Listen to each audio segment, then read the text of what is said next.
soy María Isabel Greco, Marisa me puede llamar también. Soy miembro de número de la Academia de Literatura Infantil y Juvenil. Ingresé creo que en el año 2013 y ocupo el sillón de Manuel García Ferrer.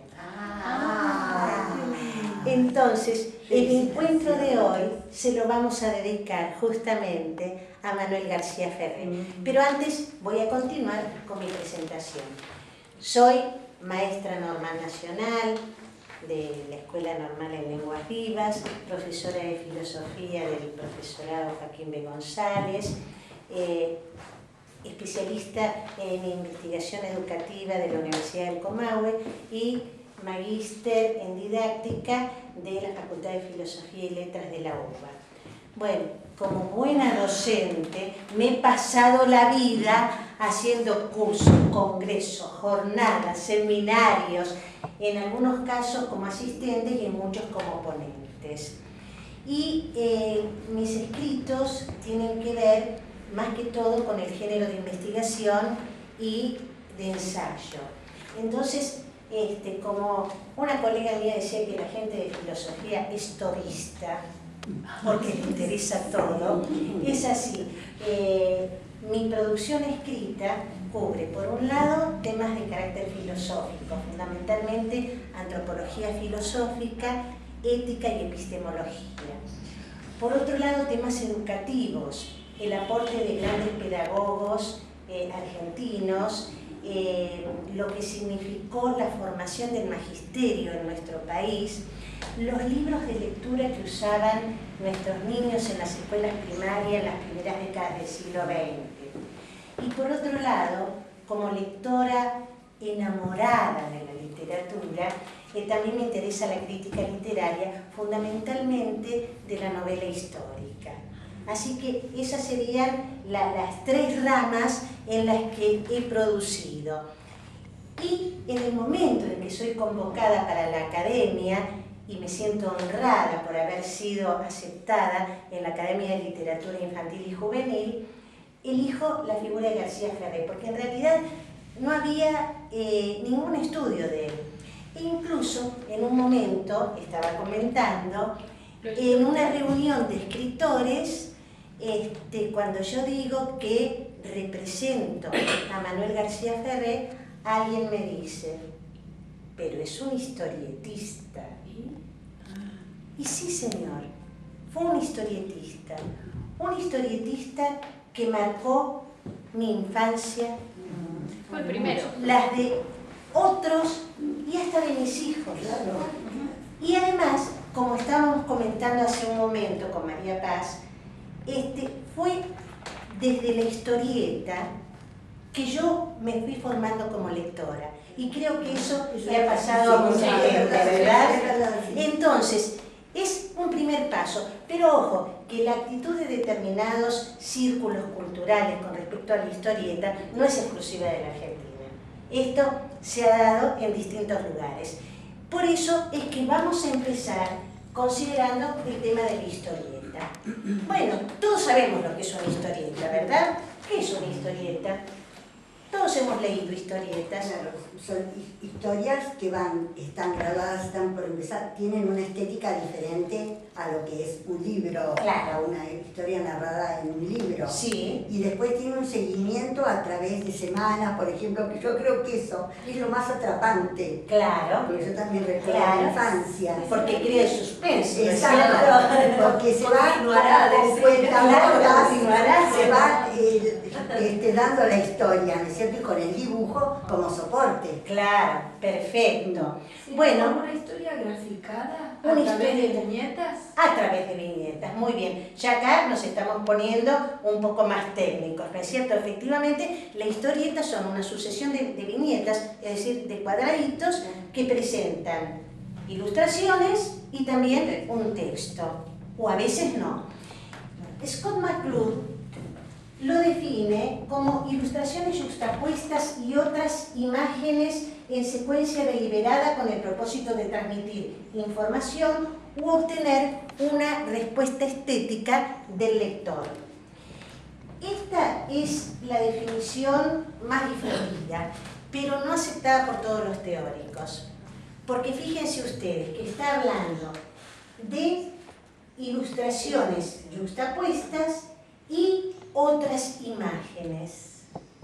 ¿Y cuáles podrían ser otras imágenes? Yo me puse a pensar. ¿Qué otras imágenes? ¿Vio cuando aparece como un círculo así? Ajá. Y en el centro dice ¡pum! Ah, bueno, pero esto tendría que ver con los textos, con el texto.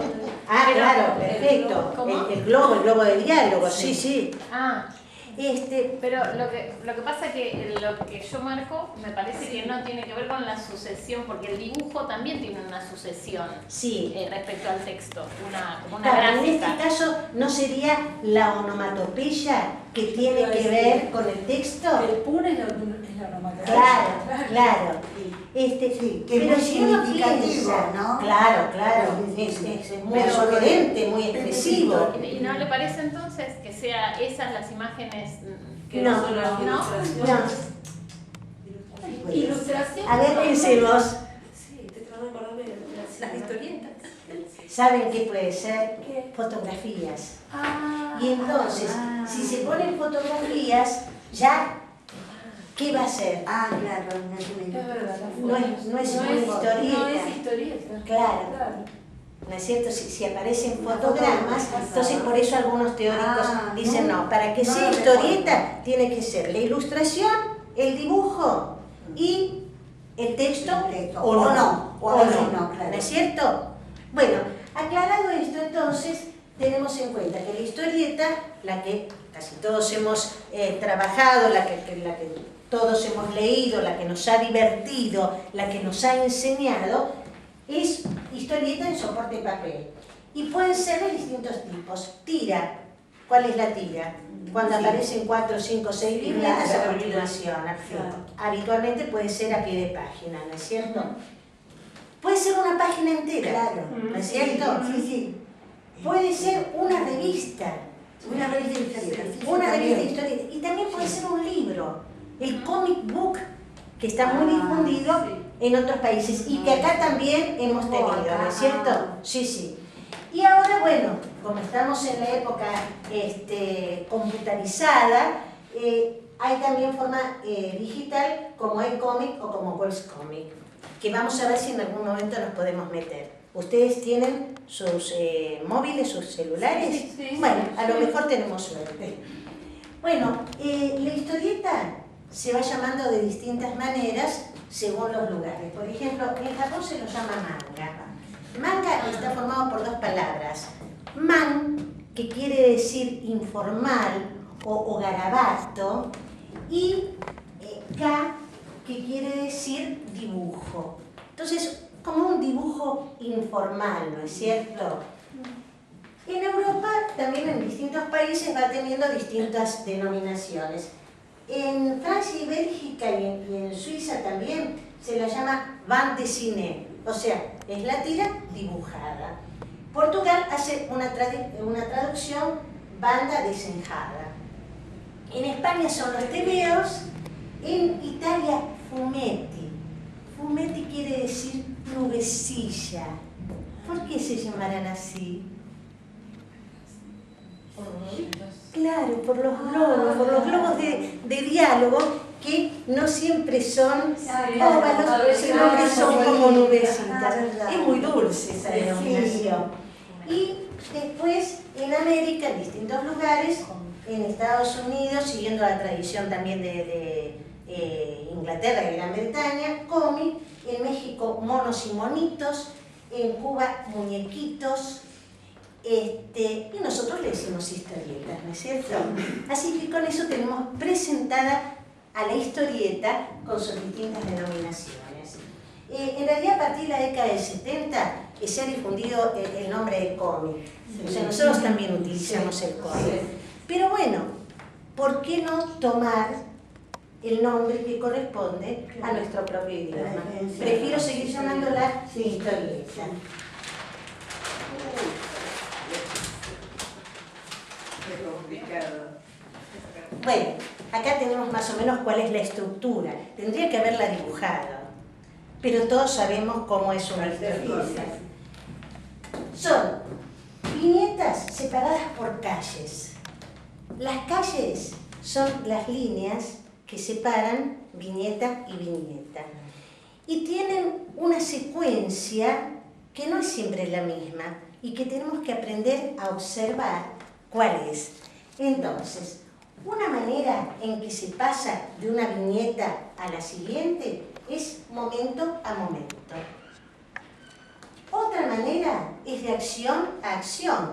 O sea, en una viñeta están haciendo algo y en la viñeta siguiente se está representando otra acción.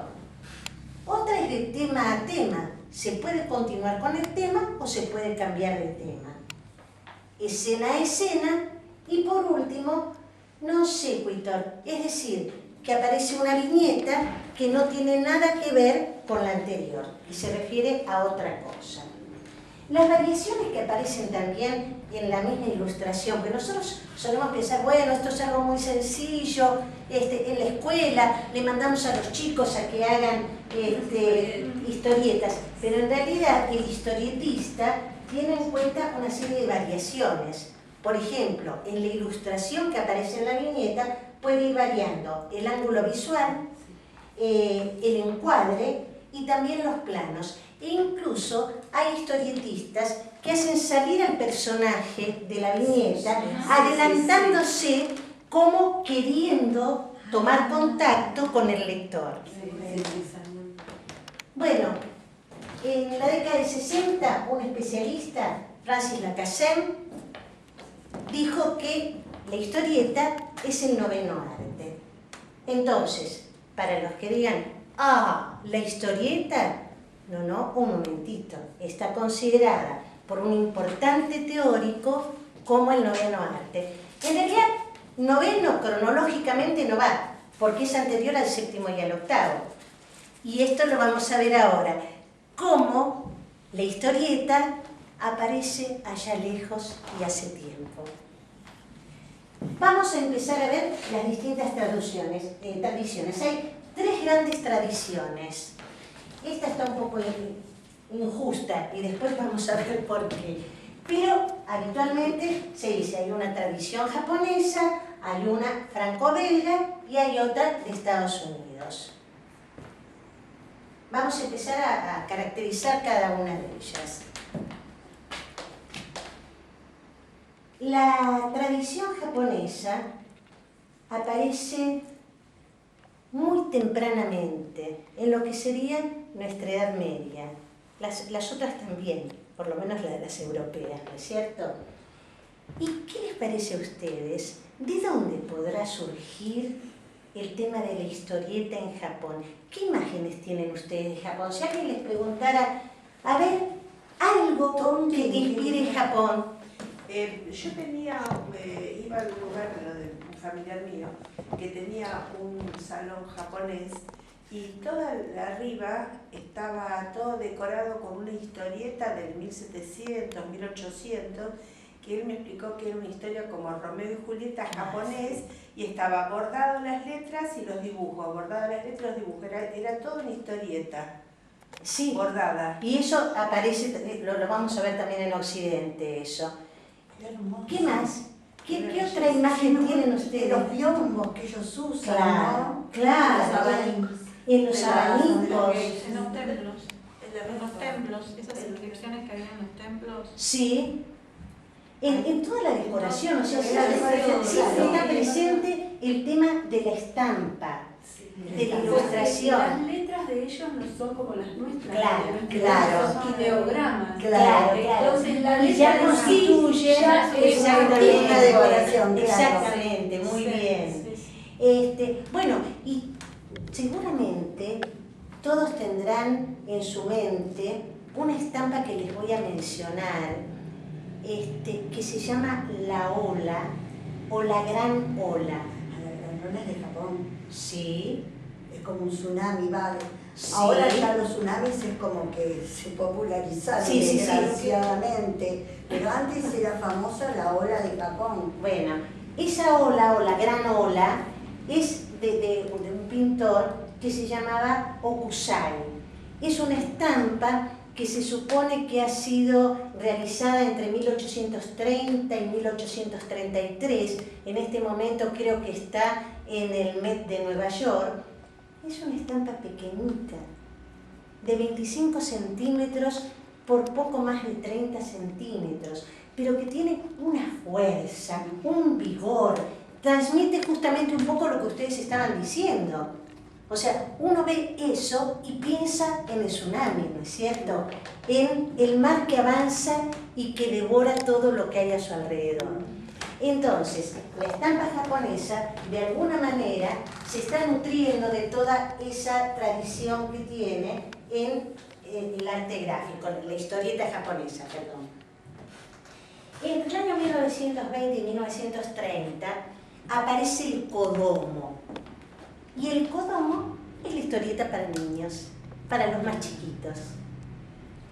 Pero ustedes recordarán lo que pasó entre 1939 y 1945, ¿verdad? La Guerra Mundial.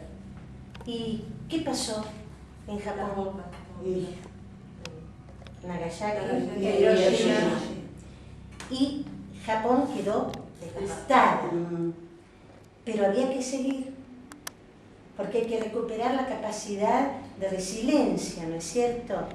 Y entonces, ya en el año 1945, se piensa que hay que generar, de acuerdo con sus propias tradiciones, alguna industria del entretenimiento que además sea barata. Entonces, ahí empieza la gran producción, la producción masiva de historietas. Y Osaka Tezuka es el creador de este personaje que todos conocemos, que es Astro Boy, ¿no es cierto? Bueno, ahí empieza entonces esta impresión de muchísimos mangas, que además son larguísimos, es en papel barato. De hecho los mangas son económicos, son fáciles de adquirir y pueden tener entre 300 y 900 páginas. Y es un fenómeno de masas en Japón, incluso actualmente. Está como recortado para distintos sectores de la sociedad.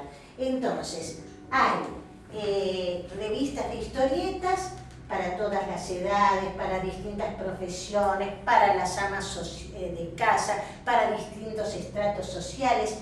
Incluso tienen historietas o mangas de carácter erótico y pornográfico. Sí, esos se llaman hentai. Esos son las historietas pornográficas de los japoneses.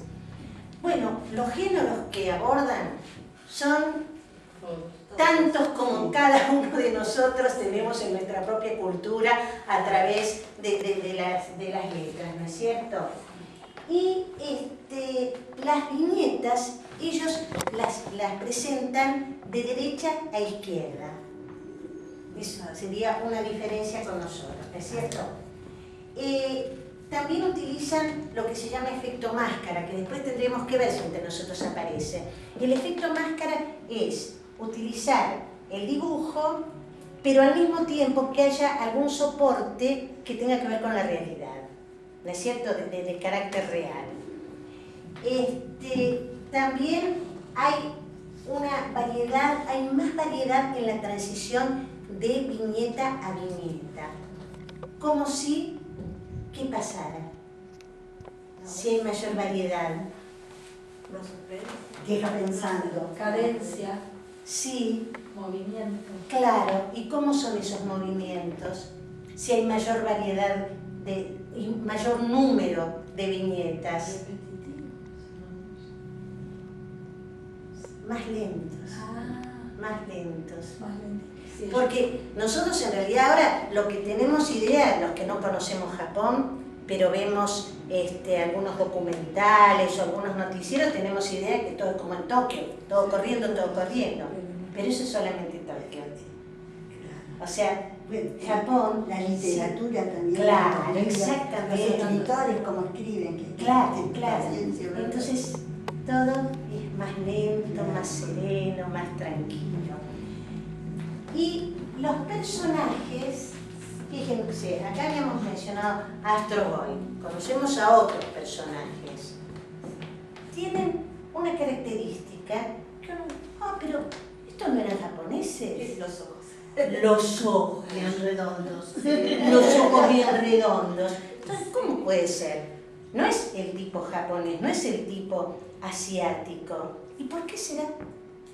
Para salir al mundo. Para salir al mundo. Para Exactamente. para Occidente. Y cuando establecen relaciones de tipo comercial y Comercial, cultural claro, con sí. Disney, Ah, entonces claro. hay que poner los ojos redondos Claro, para que efectivamente claro. se puedan vender La a parte todo el comercial, mundo. Sí, sí, la parte comercial.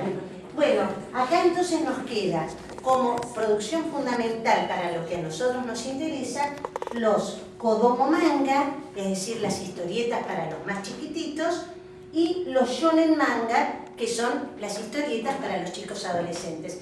Y entre ellos también hay multiplicidad de temas, aventuras con superhéroes, con niños que tienen dones especiales, deportes también, género dramático, juegos,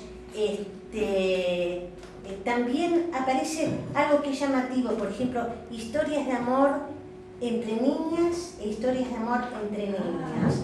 Sí, o sea, los japoneses, claro, o sea, uno piensa en sociedades muy tradicionales, pero probablemente en algunos aspectos también están absolutamente a ritmo de estos tiempos, ¿verdad? Bueno, pasamos ahora acá, a la tradición franco-belga. Toda la historieta se remonta, como les dije antes, allá lejos y hace tiempo. Alguien había mencionado que en los templos aparecen historias, fíjense, en Egipto, en Grecia, y son justamente bajorrelieves, pinturas, que nos están contando cosas, nos están diciendo cosas. Yo los otros días estaba mirando en unas vasijas griegas del periodo clásico, cómo se combinan las figuras, aquí les aparecía, y como palabritas que le salían de la boca. O sea que ya viene de hace mucho tiempo esto. En el caso de la tradición franco-belga, bueno, todo lo que hay en vitrales y en tapices. Pensemos en los maravillosos vitrales de las iglesias de las catedrales góticas, Chartres, que es Centro Internacional de Vitrales, bueno, Reims, Notre Dame de París, pobre, que menos mal se salvaron, ¿no? Sí. Gracias a Dios. Y perdón por lo que voy a decir, pero me parece que se asocia. El Camino de la Cruz, que está a los costados de todas las iglesias, ¿sí? Es una sucesión de imágenes que indica... Buenísimo, claro, el Vía Crucis. El Vía Crucis. Sí, buenísimo. O sea que en realidad esta necesidad de narrar, de contar, de transmitir a las nuevas generaciones determinadas historias, utilizando las imágenes, viene desde hace muchísimo tiempo. Acá yo les quería mencionar, hay dos tapices preciosos, chicas. Si no los consiguen, después los vamos a buscar, porque con el móvil se encuentran. Uno es el tapiz de Bayeux. Bayeux se escribe, el tapiz de Bayeux. Está en la zona de Normandía. Se lo conoce también como el tapiz de la reina Matilde. Y lo que hace ese tapiz, que está bordado, es con figuras y con textos escritos en latín, narrar las luchas previas a la batalla de Hastings, que fue en el año 1066. O sea, es un tapiz del siglo XI, 1066, que es cuando los normandos vencen a los anglosajones y toman el trono de lo que hoy es Inglaterra, ¿no es cierto? Bueno, la reina Matilde era Normandía. Claro, desde lo que ahora sería Francia. Bueno, y ese tapiz bordado, bellísimo, tiene en este momento alrededor de 60 y pico de metros. y se conserva. Y el otro es el tapiz del Apocalipsis, precioso también, ya no bordado, sino con la técnica de tapiz de gobelino, ¿no es cierto? Y está tratando el tema del Apocalipsis según San Juan. Estuvo perdido, originalmente tenía algo de 120 metros, pero fue muy maltratado, incluso estuvo en la intemperie, estuvo en canastos y demás, y hace más o menos 30 o 40 años el gobierno francés decide reciclarlo, ponerlo en valor, y en el castillo de Angers, lo que antes era Anjou, hacen como un complemento del castillo, una galería especial para este tapiz, 90 metros de largo, narrando toda la historia del Apocalipsis. ¿Y en qué material está hecho? Ese es tipo gobelino ya. No sé si exactamente corresponde gobelino, ignoro cómo es el... Seda también. Claro, sí. Y eso hace que se mantenga más a veces, ¿no? Y claro, bueno, este es del siglo XIV, 1300 y pico. El del Apocalipsis está en el castillo de Angers. Bueno, entonces, con estos antecedentes, en el año 1830 aparece una revista, Le Caricature, lo podemos entender muy bien, ¿verdad? Que, por supuesto, como pasaba en esa época, es una revista humorística de tono político. ¿Para criticar a quién? A un rey. A Luis Felipe, efectivamente. Y en ese mismo año aparece Rodolphe Daufer, que es considerado el padre de la historieta moderna, que era un suizo, había nacido en Ginebra, por eso digo que acá franco-belga solamente, y el padre de la historieta moderna era suizo. Bueno, este señor era pedagogo, era escritor, su papá había sido pintor, entonces él desde muy chiquito se acostumbró a admirar el tema de los cuadros, de las pinturas, pero además era muy lector. Entonces en un momento, y los maestros de hoy en eso no deben diferir de los maestros de antes, se daba cuenta que a los chicos les costaba mucho leer. Entonces se le ocurrió hacer libros como historietas, con dibujos. Entonces, eran dibujos y acompañados por un texto. Para promover la lectura. Para promover la lectura. Empieza a hacerlo para sus alumnos, porque él incluso había instalado un internado para recibir chicos. Después se da cuenta que esto también corre para los adultos. Y entonces hace libros de historieta para los adultos. Lo que fue la fotonovela que hacemos nosotros. Claro, por eso ahí está, si no lo que habíamos dicho antes, entra la fotonovela. El tema de la fotonovela, yo hice muchos años guiones de fotonovela Sí. para Anaí. Sí, cómo no, sí. Claro, para Anaí, que nos daban los cuadraditos, la cantidad de fotos que se iban a sacar con los artistas, y entonces había que rellenar todos los espacios. Claro. Y inventar la historia, porque sí, me acuerdo de esa revista. No quería leer cuentos, quería ver esas historias. Claro, porque facilita el seguimiento de la historia. Es apasionante. Y cuando a Daufer lo criticaban por esto, él decía, piensen que estamos hablando de la primera mitad del siglo XIX. Cuando lo critican por hacer este tipo de obras, él dice, no todos pueden leer, pero sí todos pueden ver. Sí. Entonces, de esa manera podían ponerse en contacto con las imágenes y aún los que no sabían leer, de alguna manera ir armando alguna historia, ¿verdad? Bueno, una de las obras más conocidas, pero no la única, es la Histoire de Monsieur Jabot. En el año 1925 aparecen otras revistas, sigue Push, y ahí aparecen los globos de diálogo. Pero los globos de diálogo son una creación de acá, de los norteamericanos.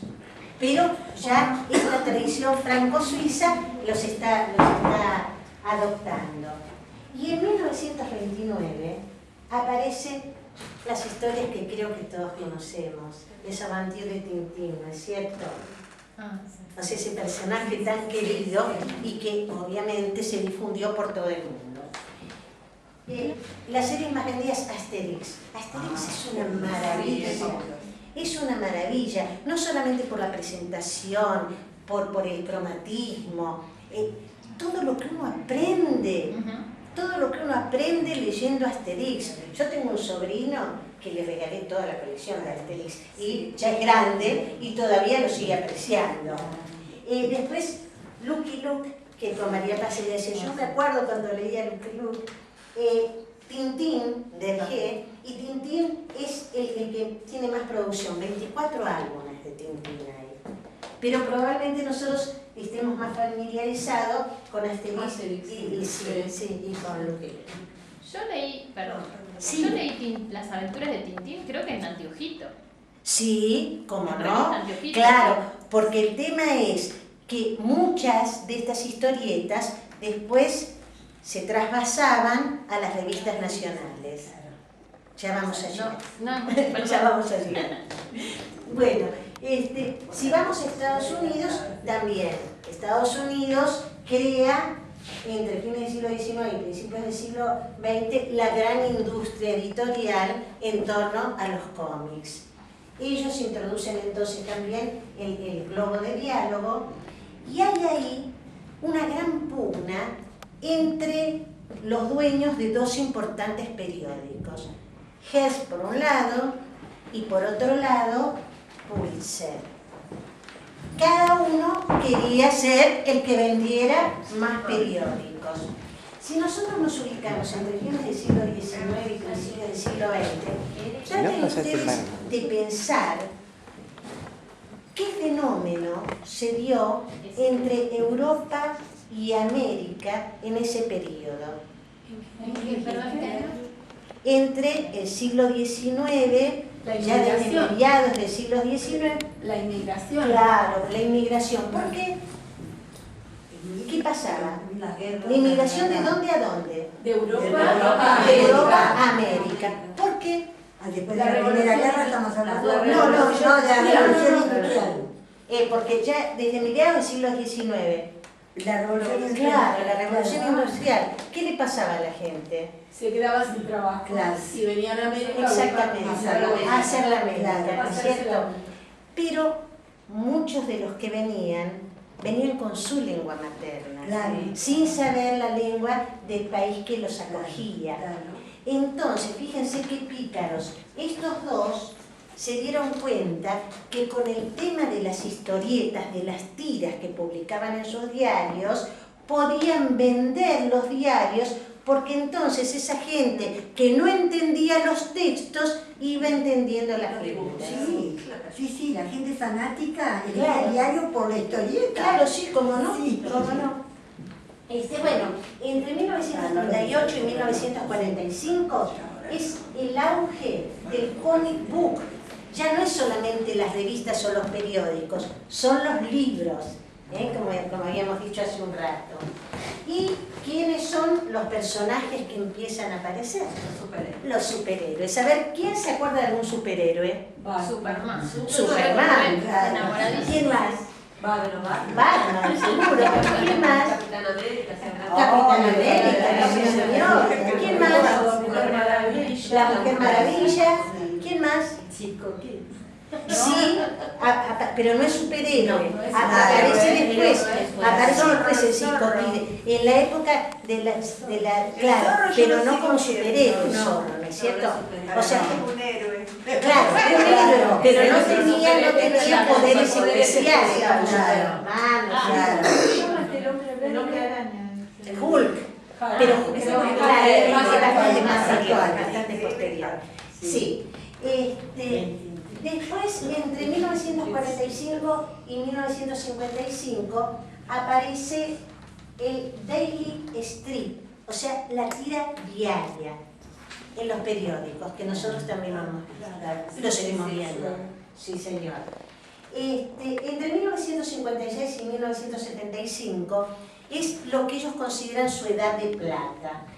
Pero ahí hay una gran competencia entre dos grandes editoriales, que son DC y Marvel Comics, cada uno de ellos con sus propios superhéroes.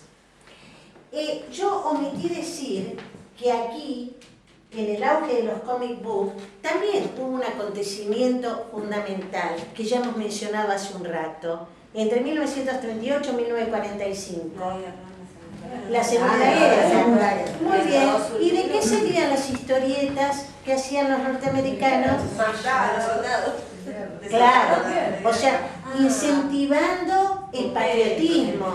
¿Y quiénes eran los buenos? Los norteamericanos. ¿Y quiénes eran los malos? No, todavía no. No, los alemanes y después los japoneses. Entonces el tema era cómo se recomponía eso después de la guerra, ¿no es cierto? Bueno, vuelvo acá. La edad de plata, la competencia entre editoriales. ¿Qué pasa? Que además las editoriales que tenían muchísimo dinero terminaban quedándose con toda la ganancia. Y los que realmente hacían el trabajo no cobraban. Qué original, ¿verdad? Eso es algo que nunca nos hemos enterado. Claro. Entonces, ahí aparece el cómics, que es el cómic under, o sea, historietistas que hacen editar por su cuenta, por ahí en pequeñas imprentas, y que se ocupan de comercializarlo directamente con negocios especializados. Y eso sigue así. Y seguimos, y acá tenemos también. Sí. Y también ahora en las novelas de televisión son equipos, figuras, que figura el autor. Claro. Los que no figuran. Exactamente, todas las gente no, quien trabaja y quien no vamos. aparece. No. Sí. Yo te digo porque yo en guiones muy poco figuraba. Cobraba porcentaje de otra persona que figuraba. Claro. Bueno. La necesidad tiene cara de derecho. Tal cual. Bueno, con esto entonces tenemos presentada la historia de la historieta en el mundo. Vamos a ver la historieta en nuestro país.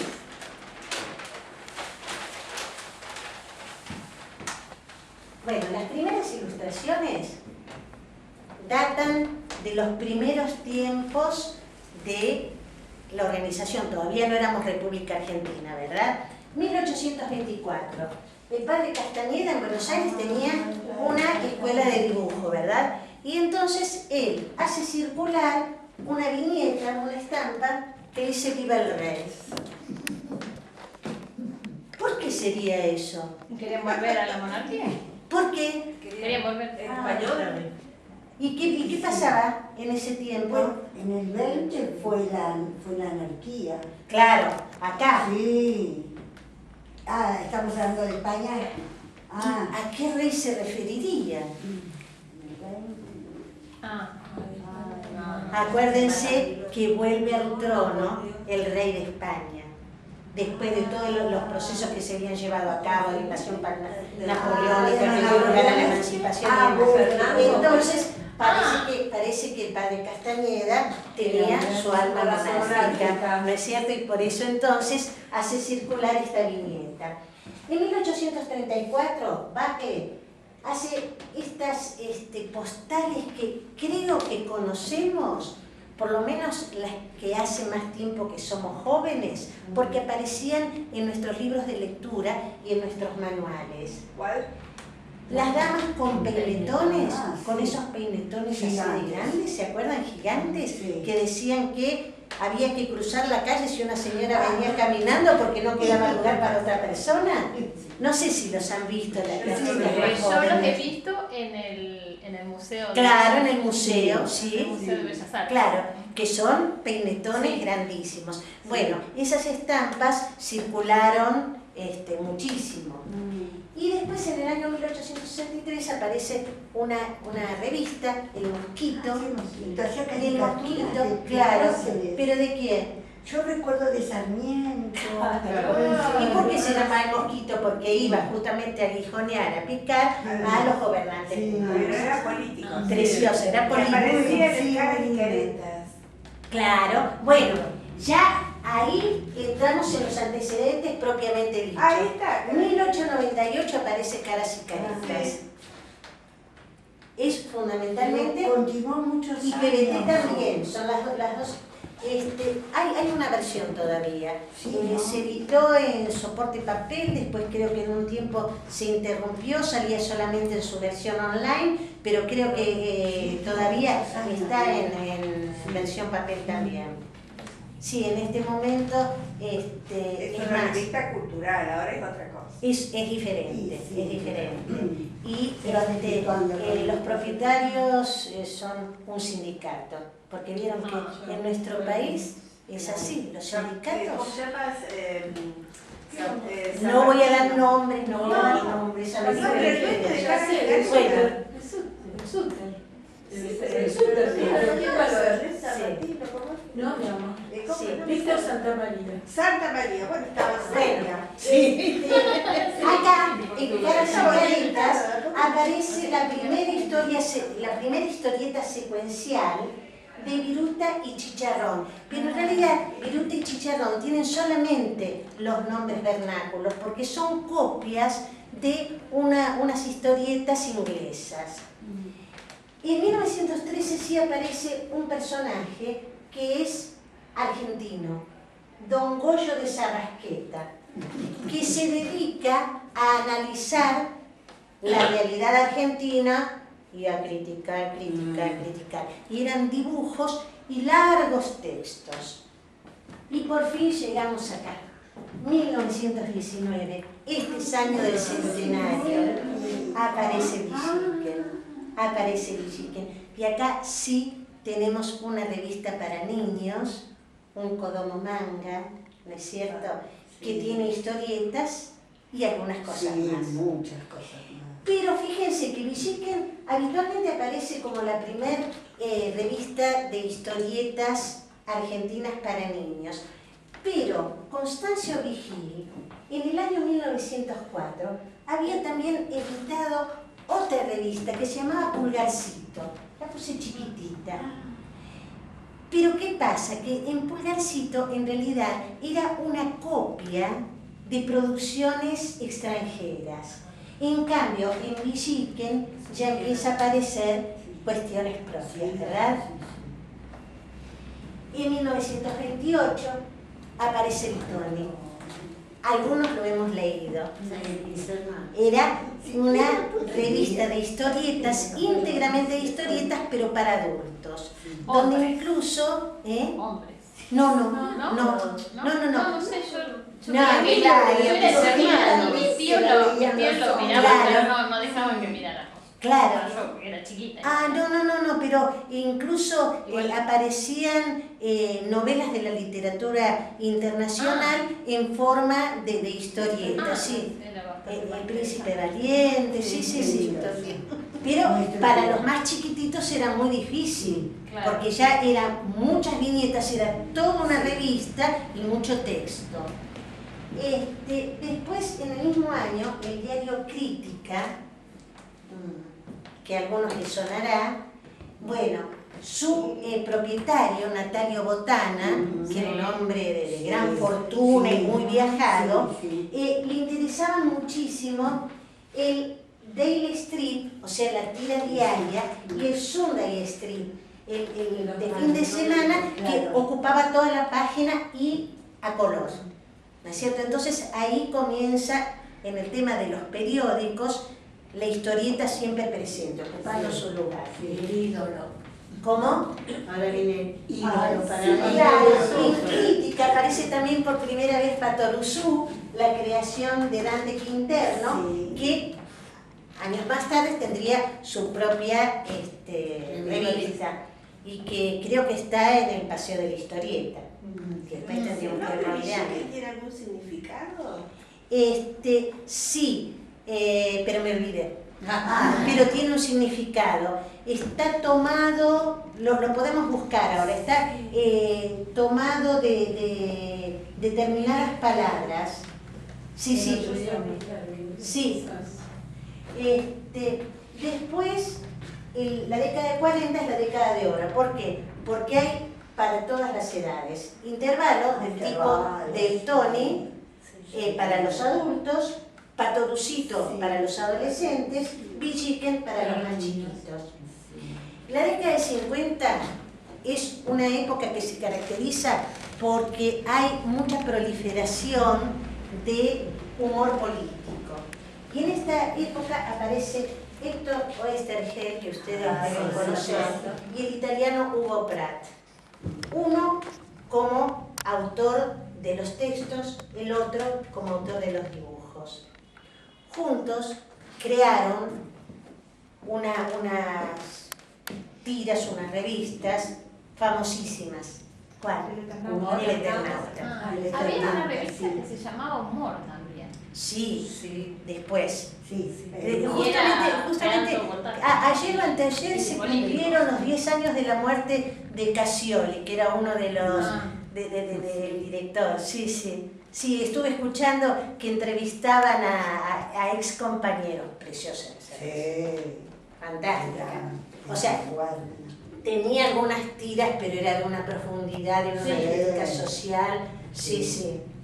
O sea, eran como pequeñas valvulitas de escape en épocas de gran sumisión. Sí. Hoy está la Barcelona, que es la análoga, digamos. Claro. La sátira. Pero en distintos tiempos, además. Sí. Porque no era lo mismo humor durante la época de la dictadura militar que Barcelona después, ¿no es cierto? Y bueno, de hecho, Oesterheld es un desaparecido. Él y su familia. Sus hijas, sus yernos, una historia tristísima. Sí. Se estudia en la escuela secundaria, se estudia el Eternauta. Sí. Claro. Como lectura obligatoria. Sí, bueno, también se ha hecho un uso discrecional con el que obviamente se puede coincidir o no. Yo no coincido, pero sí, por eso se difundió muchísimo también. Y llegamos al año 1962 y acá es donde paro. No es que pare la historieta en Argentina, vamos a parar nosotros. ¿Por qué? Porque aparece Anteojito y Antifaz y aparece ese personaje que yo amo, al que represento, y que se llama Manuel García Ferrer. Entonces, vamos a ver qué pasa con Manuel García Ferrer. ¿De dónde era Manuel García Ferrer? Español. Español, efectivamente. Ay, ¿de dónde? ¿Qué estaba haciendo acá? No me acuerdo. ¿Por qué se vino acá? ¿Se vino a hacer la América?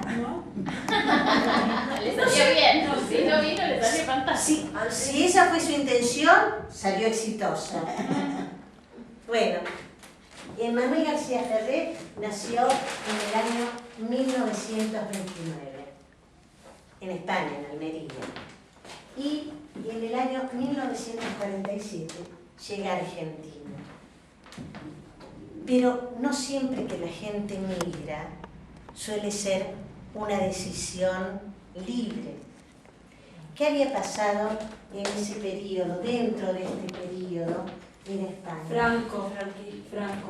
Y antes de eso, y antes de Franco, la guerra civil. La guerra civil. El papá de Manuel, Julián García, era funcionario de la oficina de telégrafos y simpatizaba con el Partido Comunista y con la UGT, es decir, con la República. ¿Qué pasó con la República? Sí, bueno, eran los bandos divididos. Claro. O sea, justamente Franco se alza contra la República y sale victorioso. La gente que había tenido simpatías con la República queda muy mal posicionada. Y en algunos casos los llevan, no sé, decían asilados, no, una especie de campos de concentración, en los Pirineos, en Francia, en otros lugares, y otros pueden migrar. Y la familia de Julián García con su esposa, María Ferrer, y sus 2 hijos vienen a la Argentina, habiendo perdido la nacionalidad española.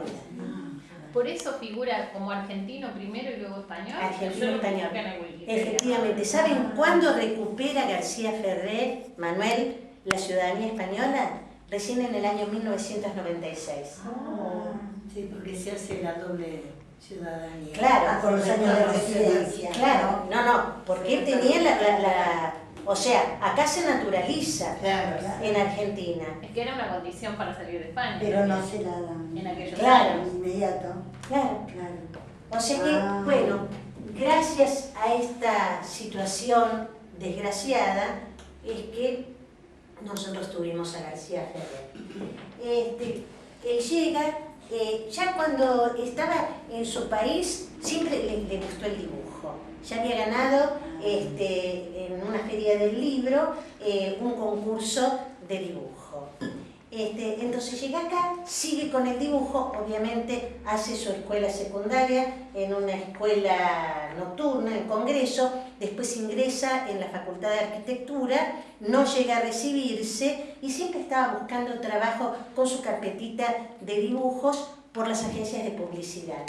Y en el año 1952 logra que le publiquen el primer personaje que conocemos, Pipío.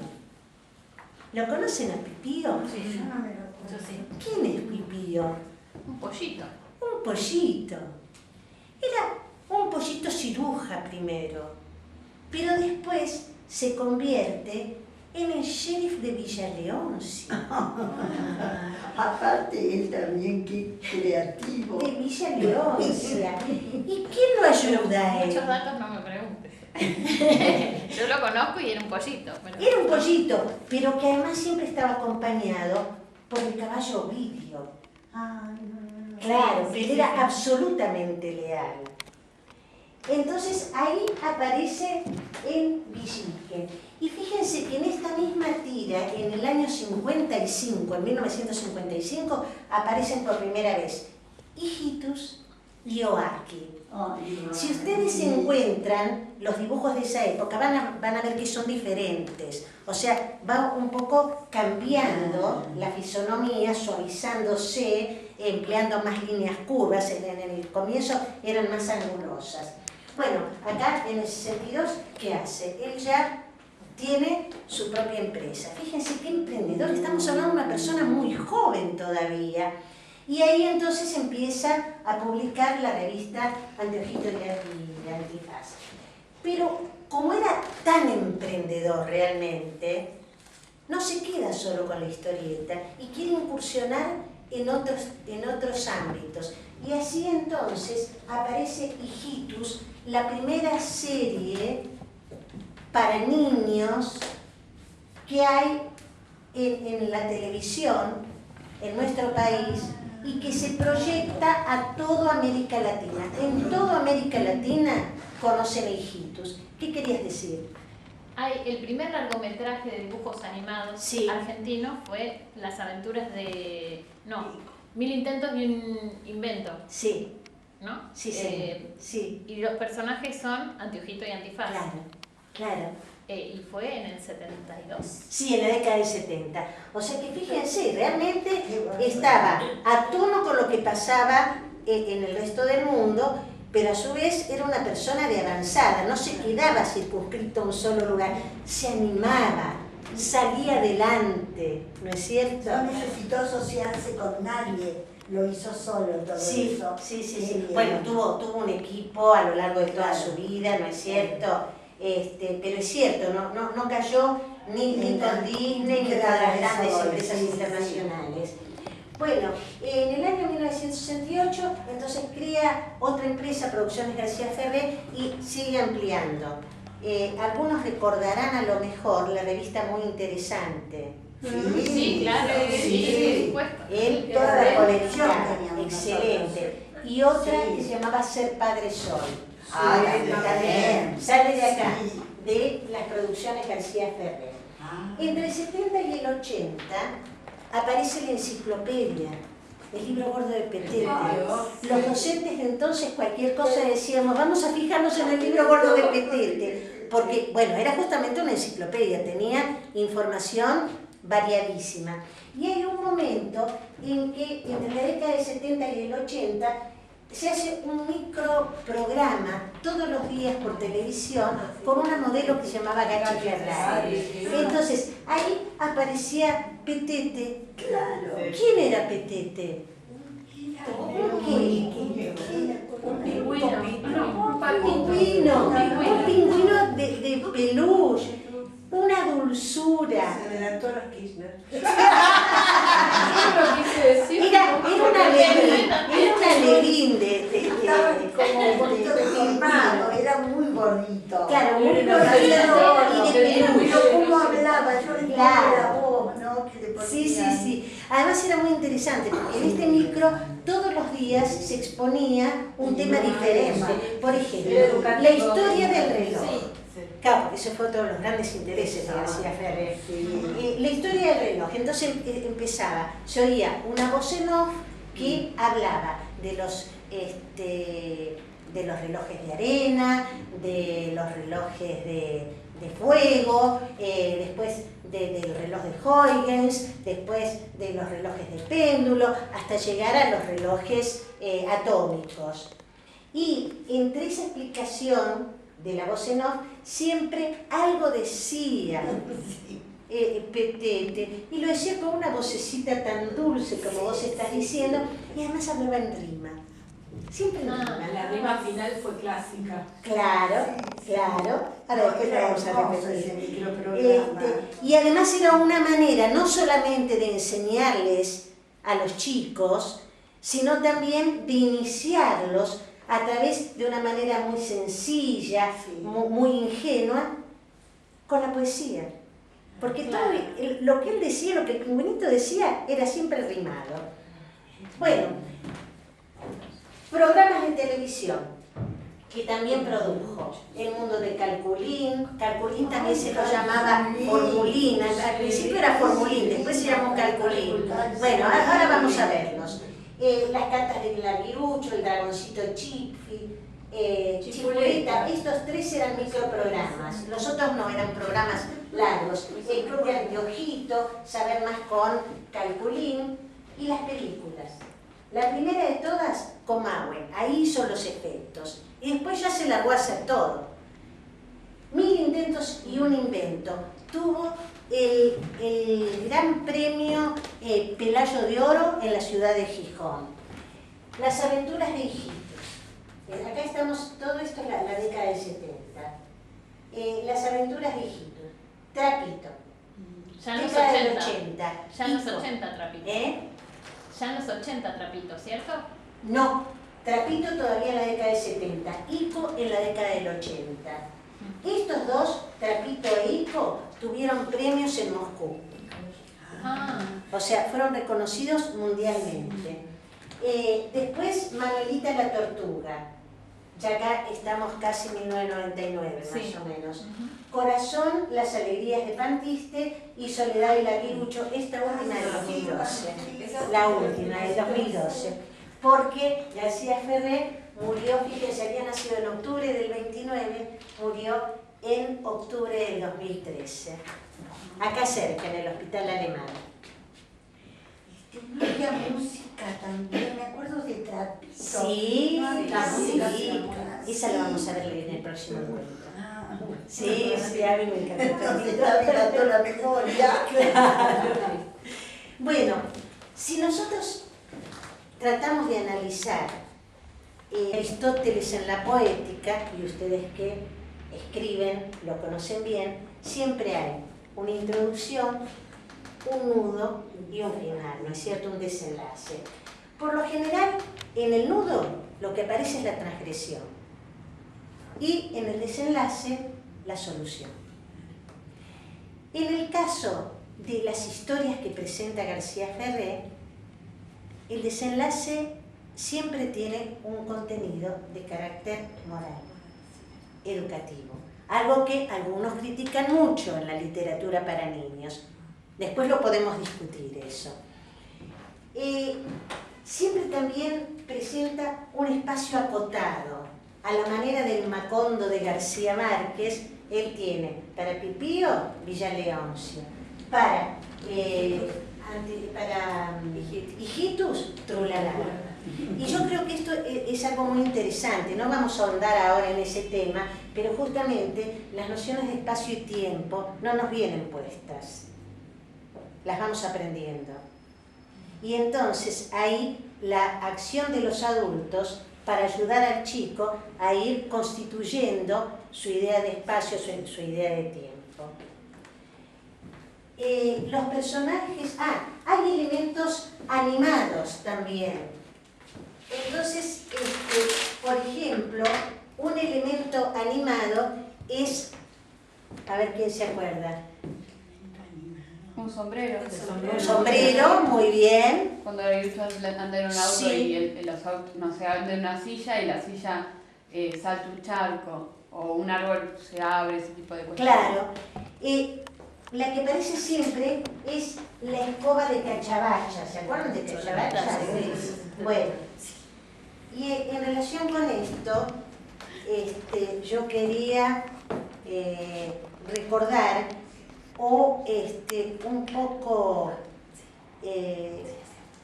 hacer hincapié en cómo él colaboraba al desarrollo cognitivo del niño, ¿no es cierto?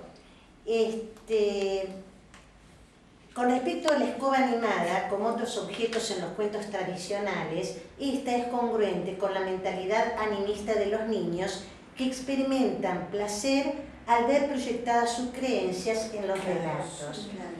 Piaget encuentra en sus investigaciones que entre los 4 y los 6 años los niños identifican lo viviente con lo que está dotado de actividad y resulta útil. Así, el sol, porque da luz, y el viento, porque mueve las cosas. Entre los 6 y los 7 años consideran viviente lo que se mueve: la luna, las nubes, el fuego, los autos y las máquinas, en contraposición a lo inerte: mesas, montañas, piedras. Entre los 8 y los 10 años, solo está vivo lo que se mueve por sí mismo, como el sol y la luna, pero no las nubes, que son movidas por el viento, ni las máquinas, que son movidas por los hombres. Esta clasificación taxativa probablemente esté sujeta hoy a revisión y sufra diferencias teniendo en cuenta los contextos variables, pero continúan acercando hipótesis para explicar el pensamiento infantil. Con esto que estoy diciendo, esto forma parte de mi tesina sobre García Ferré. Estoy diciendo que a través de la obra de García Ferré también hay un intento de carácter didáctico, pedagógico, psicológico, filosófico, ¿no es cierto?, que ayuda al niño en esta tarea de crecer. A mí me parece bárbaro el tema de que no se divierte en línea recta, porque cuestiones que por ahí son obvias o no sé, los nenes son buenos, o X no es bueno, o sea, que la ilusión tenga el mismo peso que la inteligencia, o sea, cuestiones que hoy serían cuestionadas, él las decantaba como un interrogante en el cual, como dice Cortázar, no nos divertimos en línea recta, o sea, porque no lo es, el nene no es bueno por su condición de niño y así. Entonces me parece que para la época ese planteo era de avanzada, y emocionalmente o de alguna avanzada. manera aparecía la idea del perverso polimorfo. También. La idea freudiana del perverso polimorfo. Porque Joaquín además es muy contradictorio. Sí, claro. Pero fíjense Amaba a ustedes. su papito. ¿Cómo? Amaba a su papito. Claro, sí. Sí, era muy caprichoso. Bueno, esto nos sirve para hablar de los personajes, son personajes definidos, ¿no es cierto?, con pocos matices. En realidad los que presentan matices son justamente Oaki y otro más. El profesor Larguirucho. Son los dos personajes, claro. Larguirucho está ahí, ¿no es cierto? No sabe muy bien si estar con los buenos o estar con los malos. Después se define. Y Oaki pese a su aspecto de niño, tiene conductas que tienen que ver con un adolescente. Por eso también son los dos personajes que son ambivalentes. Sí, es muy simpático, muy simpático. Después, lo que decíamos antes, siempre hay un mensaje moral. Siempre hay un mensaje moral. Y entonces acá volvemos a aquellos que critican que al niño no hay, que en la literatura infantil no tiene que haber enseñanzas morales. Pero sin embargo, yo me iría a Hannah Arendt, y Hannah Arendt, la filósofa, decía que lo que nos interesa a todos es conservar aquello que valoramos y transmitirlo.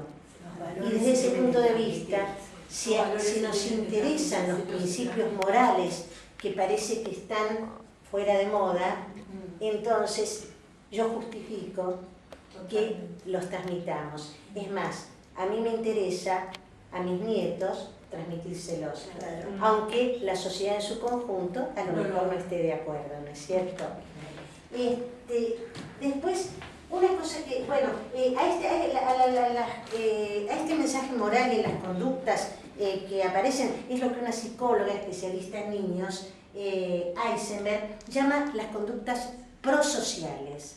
O sea, en realidad lo que está ponderando García Ferré es siempre que hay que ser solidario, que hay que ayudar, que hay que compadecerse del otro, que no hay que ser interesado, que hay que trabajar en equipo, ¿no es cierto? La solidaridad y la convivencia. Exactamente. O sea, estas conductas prosociales que los psicólogos actuales también siguen trabajando, ¿eh? No es que todo esto haya quedado en otra época. Cuando alguien se porta mal, hay una sanción.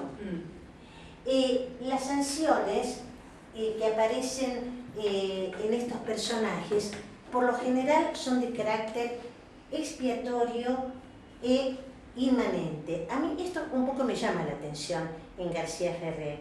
Y de esto les quiero leer también una parte de mi tesina. Creo que hay que pensar en esto. Sigo con Piaget porque siempre digo que hasta que no se false la teoría, yo voy a seguir pensando que Piaget tuvo alguna razón, ¿no es cierto? Piaget estudió en el juicio moral en el niño el razonamiento infantil respecto de las conductas apropiadas y de las conductas inconvenientes y la relación entre la justicia y las sanciones ante un hecho reprobable. Las respuestas obtenidas cubren una gama que van desde sanciones expiatorias hasta sanciones de reciprocidad. Los niños más chiquitos tienden al castigo, aunque éste no morigere el daño causado. O sea, lo que quieren es castigarlo. Más chiquitito, si hiciste algo mal, te castigo. No, pero mira que con esto no resolvemos nada. No importa, hay que castigarlo. Después de los 7 años o de los 8 años, los chicos suelen optar por aquellas acciones que de alguna manera mitigan el perjuicio provocado. También Piaget encontró que entre los más pequeños hay una cierta idea de justicia inmanente. Es decir, que quienes cometen una mala acción sufrirán una pena proveniente de la propia naturaleza. Por ejemplo, hizo algo malo, va caminando, nadie lo vio, se cae en un pozo. ¿Se entiende? En las historias consideradas se observa una fuerte tendencia hacia la solución expiatoria del conflicto, cuando se encierra a los que vulneraron las normas en lugar de hacerles reparar el mal. También hay cierta noción de justicia inmanente cuando los responsables sufren una adversidad contingente como caídas, resbalones o atascos. Yo digo que esto a mí me sorprende en García Ferré, pero bueno, ahí lo tengo que ubicar como perteneciente a una determinada generación, ¿no es cierto? ¿Perteneciente a una determinada generación. Porque siempre las sanciones son, y prácticamente la nuestra, porque vino acá que era un adolescente todavía. No, está bien, había una cultura familiar también. Muchas cosas de España. Porque sí. No queremos. A ver, Yo vi un poco de Trapito, ¿sí? No la vi Sí, toda, pero sí. como 3/4. Y cuando van al pueblo, sí, que se encuentran con Larguirucho, sí. y van al pueblo, me llamó la atención el pueblo. Había un remate. Mm. Un remate con un señor que tenía un sombrero como si estuvieran en un reino de un fulano, de un rey, un señor feudal. Sí. Las casitas eran como españolas. Acá no, acá uno va a cualquier pueblo y Vos no. sabés que a mí hay una parte de Trapito que yo asocio con uno de los sueños de Kurosawa, con la aldea de los molinos de agua. O sea, yo creo que él dejaba volar su imaginación, ¿no es cierto? Yo, o sea, desde mi ignorancia. Sí. No, desde Yo tu recién interpretación, lo vi. cada uno Bueno, tiene su propia interpretación, ¿no es cierto? Lo asocié con que él tuvo su infancia en España. Sí, claro, vino acá cuando tenía 17 años. Y Y que eso le quedó muy grabado. sí, o sea, lo que uno mama de niño, Sí, se aprende, Sí, seguro. absorbe. Sí, de acuerdo. Eh, O sea, constituyen matrices de aprendizaje que uno repite a lo largo Tal de vez su lo hizo vida. con o sin intención, eso no lo sabemos. Claro. Porque luego, bueno, por ejemplo, la posada donde van a almorzar, Sí. era también típica como Sí, de una aldea. de una aldea. Sí. No de un pueblo de Argentina, sino de una No. aldea europea. Sí, tal cual. Sí, es cierto. Y como las características, los rasgos del, no me acuerdo, como posadero le llaman Ujú. al de la posada. Sí.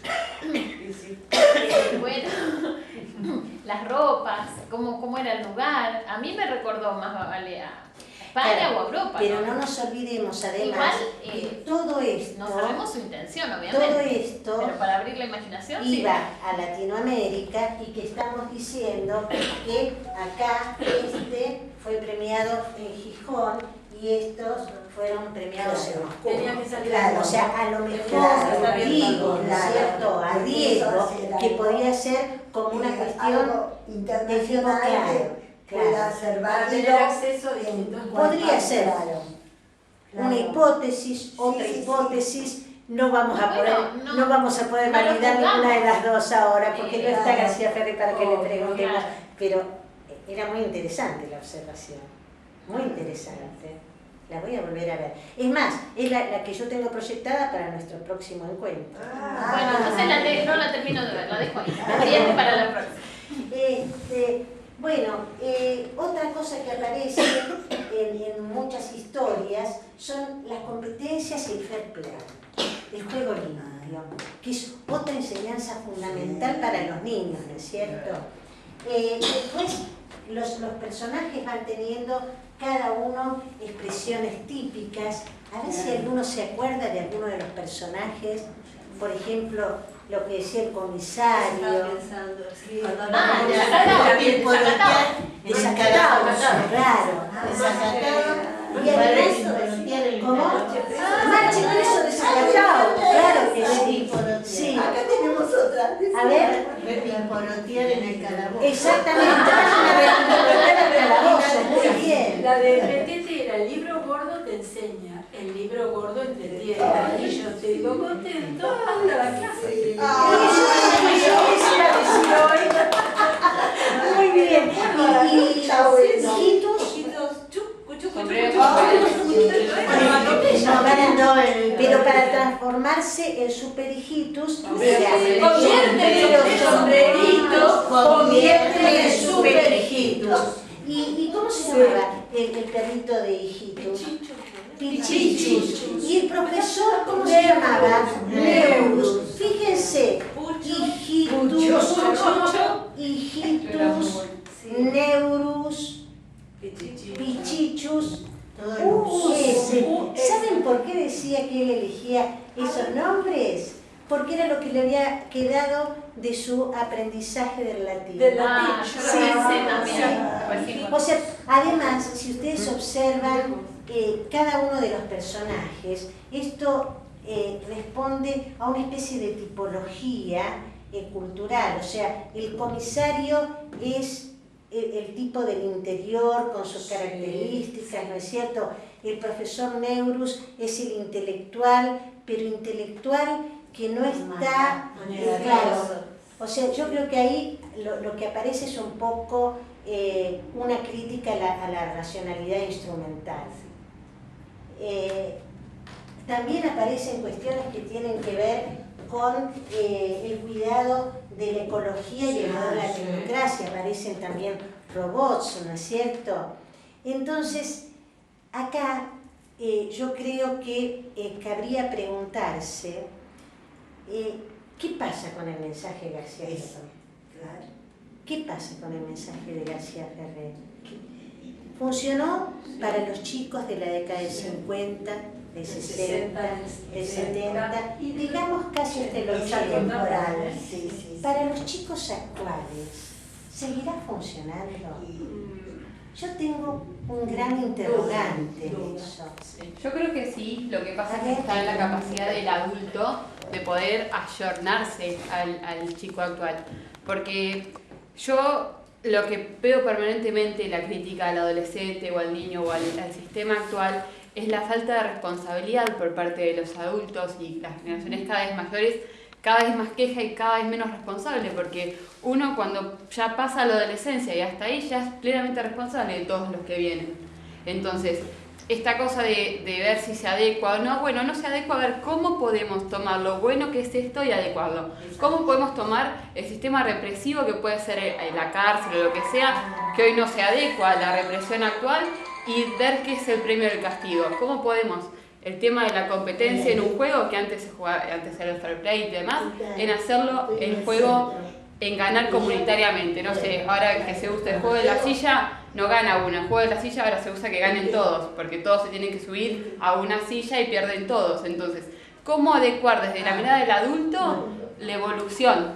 ¿Sí? Me parece que el desafío no es para los chicos, el desafío es para el adulto ayornado. Porque si no siempre caemos en lo fácil de decir, no, hoy como está la sociedad no podemos hacer tal cosa. Sí, claro que podemos, tiene un mayor desafío, hoy hay un montón de evoluciones, un montón de cosas, y la evolución viene en desmedro de un montón de involuciones que desafían. O sea, no lo creo como una cosa de que no puede, no, sí, ahora el desafío es mayor. O sea, si es tu capacidad o no es tu capacidad, bueno, y de última, el interrogante es social y generacional. ¿Qué hicimos mal? Yo siempre a mi papá, cuando tenemos, digo, bueno, no sé, es tu generación la que no logró tal cosa. Entonces, siempre es, el cuestionamiento es, está bien, yo puedo mirar a generaciones que vienen, pero también la generación de mi papá, mi abuelo y demás, tienen una responsabilidad y hay que hacerse cargo, más allá de la crítica. Seguro. O sea, la crítica viene al lado de 15 acciones. Si no vas a hacer acciones, la crítica hay que dejarla de lado. Es mi opinión personal. De acuerdo, muy bien. Bueno, yo justamente cuestionándome esto, quiero cerrar. Igual ahora en los jueguitos de realidad aumentada que se están haciendo en los videojuegos, están todas estas enseñanzas, ¿no? Pero las enseñanzas están, habría que ver si los chicos verían trapito, verían, o sea, lo verían así tal cual, o hay que ayornarlo. Porque los valores van a seguir. Exacto. Pero los valores para algunos adultos. Pero los valores no tienen promoción, no están promocionados. Pero si queremos transmitir estos valores, ¿podemos ponerles trapito? ¿Podemos ponerles trapito? ¿Se van a enganchar en ver esa ilustración? Sí, tenemos que probar. Que si venían los chicos trapitos, venían hoy en día Ico el caballito valiente, creo que era. Lo que pasa es que está muy identificado. Y mira, muy escuchame, lento con para el... ellos, para la... Claro. Los chicos Pero son muy lentas las acciones. Por eso todo le digo, lo que ocurre. o sea, La enseñanza podemos para ella valorarlo, es buena, pero está pero muy en todo identificado. igual, Yo claro. los nietos sí se burlan. Claro, por eso María Paz está diciendo que a lo mejor habría que hacer una adaptación a las características de los niños de una sociedad tecnotrónica. La película Toy Story, esa Toy 4, 4. Sí, está maravillosa, no la Sí, vi. pero es lenta. ¿Sí? No avancé. Yo vi Trapito y yo pensaba, Trapito si fuese con música, o sea, fue más movida un reggaetón cuando Trapito está nadando. Bueno, pero son conceptos actuales. Claro. Sí, porque era como la sirenita, digamos, pero si fuese otro color y otra música. Exacto. Porque ya empieza el Trapito, que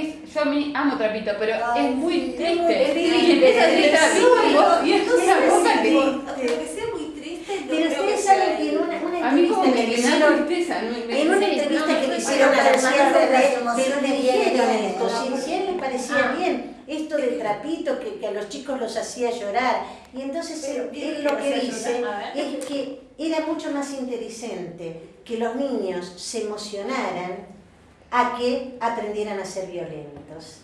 Y bueno, No, y el pero manejo ahora de los las chicos, emociones sí, también. hay que hacerles ver la Que las realidad tienen de que la pasar calle. a veces, esas Por emociones. ejemplo, Claro, porque si Para no, saber manejarlo, creamos ¿no? niños tipo un mundo feliz. Exacto. Sí, pero yo tengo el recuerdo de Trapito de no Ah, verla. con caramelo. Ahora la Sí, pude yo ver. también. Yo cuando era chiquita No, pero ponía a mi mamá, yo lloraba y nunca la pude ver. Y hoy la vi y dije, qué linda, pero de chica nunca la pude ver. Porque empezaba Sí, a eso, hacer a y me muchos agarraba niños, mucha mucha angustia. congoja. Entonces digo, La ¿cómo música no? también, ¿Cómo que por eso él lo... y mi mamá me la hacía verla y no la podía ver porque me agarraba tanta angustia que nunca... Y hoy la vi, digamos. Y hoy la vi con otra Claro. óptica de adulta, digamos. Claro. Y cuando salió, una cosa que me angustiaba. La música era que Ay, la sí, música la de música, por sí, sí. porque la música a veces lleva más que las palabras, Claro, provocaba es un gran más recurso, angustia claro. del De la mensaje misma manera que moral. según qué música te Era aterrorizaba. una Por música eso. hermosa, pero muy, Pero sí, muy, muy Bueno, yo conmovedora. quiero cerrar, chicas, porque así ustedes van a tomar algo. ¿y después sigue la clase o no? Sí, después trabajan ustedes. Ah, tenemos que volver. Yo ya trabajé. En relación con estos cuestionamientos, si esto puede ser un mensaje apropiado para los niños del siglo XXI, a mí me preocupa muchísimo porque ya no estoy hablando de mis hijos, sino de mis nietos. ¿Esa tesina no se puede comprar? ¿Qué cosa? Esa tesina. Sí, ese es el tomo 5 de la academia. Ah, Sí, sí. ¿pero lo trajiste para venderlo? No, yo Alguna no. vez llegó, sí, alguien lo debe tener. Yo no lo chicas, tengo. alguno de ustedes lo compró, no sé. Ah, sí, yo creí que ustedes lo tenían. ¿Te lo puedo encargar? Bueno, te pregunto a ver Bueno, si quieren. terminamos y me encargás. Sí. Lo que yo relaciono con esto que hemos estado discutiendo es unas palabras de un investigador, un epistemólogo argentino de la Universidad del Comahue, que se llama Edgardo Datri, que hizo un libro con un discípulo de él que se llama Introducción a la problemática epistemológica, y de ahí recupero esto. La tarea, en tanto comprometidos con una sociedad que sea más justa y humana que esta, sería poner la educación, la ciencia y la tecnología al servicio del logro de una mayor libertad humana. Ponernos al servicio del amor, la diversidad y la libertad de los pueblos. Debemos unirnos para construir una sociedad libre de dolores, de fatigas y enfermedades. Una sociedad que no esté caracterizada por la desocupación, la marginalidad, la discriminación, la explotación, la exclusión y el tratamiento de las personas como si fueran objetos, sino por la camaradería y la cooperación de las personas. Ay, muy bueno, quiero escribir. Gracias.